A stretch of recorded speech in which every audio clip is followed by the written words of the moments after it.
Hello everyone, some basic concept of chemistry chapter का third lecture है। आज हम मोल के बारे में स्टडी करेंगे। पिछले क्लास में हम लोगों ने atomic weight, molar mass in terms या relative atomic weight in terms के बारे में स्टडी किया था, और उससे पिछले क्लास में मैंने यूनिवर्स के क्लासिफिकेशन के बारे में बात की थी। अब हम सीधे मोल पे पहुंच रहे हैं।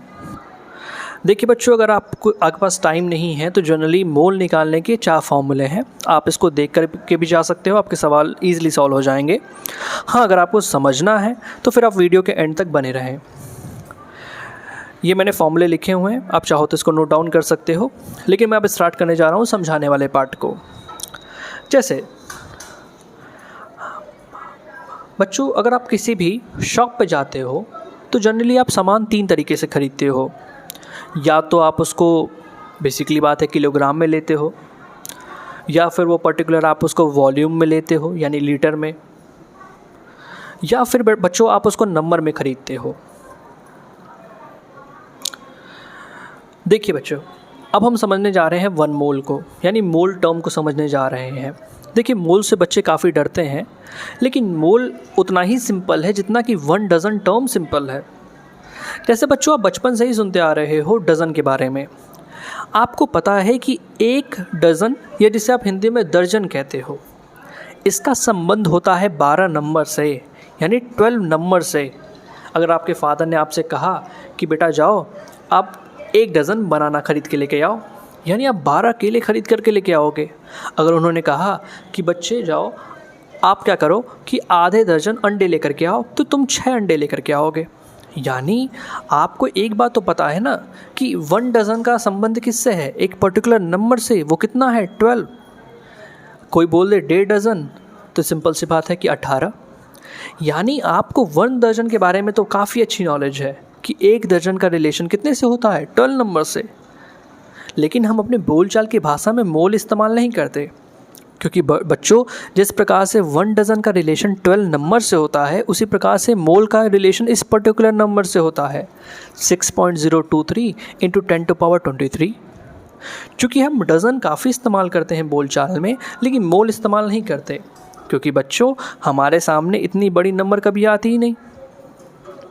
हम तो काफ़ी छोटे छोटे नंबर में डील करते हैं ना, इसलिए हम अमूमन बोलचाल में डज़न का इस्तेमाल करते हैं, ना कि मोल का।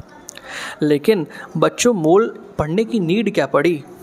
बच्चों देखिए, अगर आप किसी भी छोटा सा टुकड़ा भी किसी भी एलिमेंट का पिक करो, एक आप छोटा सा सोडियम एलिमेंट भी ले लो, तो उसके अंदर मिलियन ट्रिलियंस ऑफ सोडियम के एटम्स मौजूद होंगे। तो वहाँ पे तो हम उनके नंबर को डज़न में नहीं एक्सप्रेस कर सकते। अरे जैसे सपोज़ करते हैं कि लखनऊ से कानपुर की दूरी कितनी है, मान लेते हैं अप्रॉक्सीमेट 100 किलोमीटर या 120 किलोमीटर। अब बताओ, किलोमीटर में बोलना आसान है या मीटर में या सेंटीमीटर या मिलीमीटर में? बेसिकली बात है कि हम जनरली उस टर्म में एक्सप्रेस करते हैं जिसको बोलना, सुनना, समझना आसान हो। अगर आपको एक स्केल की लेंथ बतानी हो तो आप किलोमीटर में तो उसकी लेंथ बताओगे नहीं। इस पेन की लेंथ बतानी हो तो आप इसको मिलीमीटर में तो बताओगे नहीं, आप जनरली इसको सेंटीमीटर में बताओगे।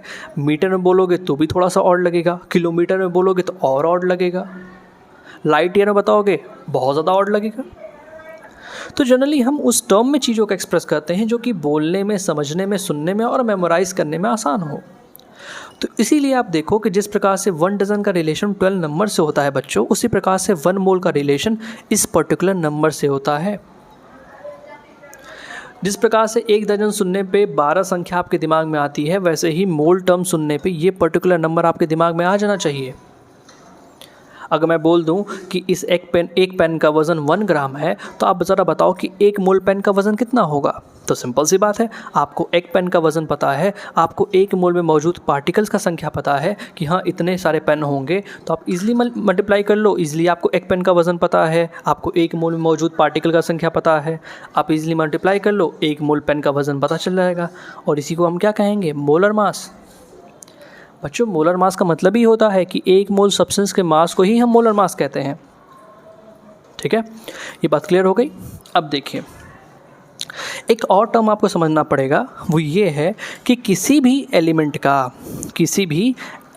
का 1 मोल स्टैंडर्ड टेम्परेचर और प्रेशर पे 22.4 लीटर वॉल्यूम को ऑक्यूपाई करता है। किसी भी एलिमेंट का 1 मोल स्टैंडर्ड टेम्परेचर और प्रेशर पे 22.4 लीटर वॉल्यूम को ऑक्यूपाई करता है। ये बात आपको दिमाग में रखनी पड़ेगी। चलिए अब हम पढ़ते हैं फॉर्मूले के तौर पे। जनरली जब आप फिजिकल केमिस्ट्री के सवाल लगाओगे तो मेनली आपको सबसे पहले मोल ही पता करना पड़ेगा। मेनली आपको मोल निकालने की नीड पड़ेगी। मोल निकालने के बच्चों 4 फॉर्मूले हैं। बच्चों अगर आपको वेट या मास दिया गया हो तो आप उसको मोल और मास से डिवाइड कर दो। लेकिन बच्चों यहाँ पे ध्यान रखिएगा कि जो वेट और मास है ये किस में है, ये ग्राम में है।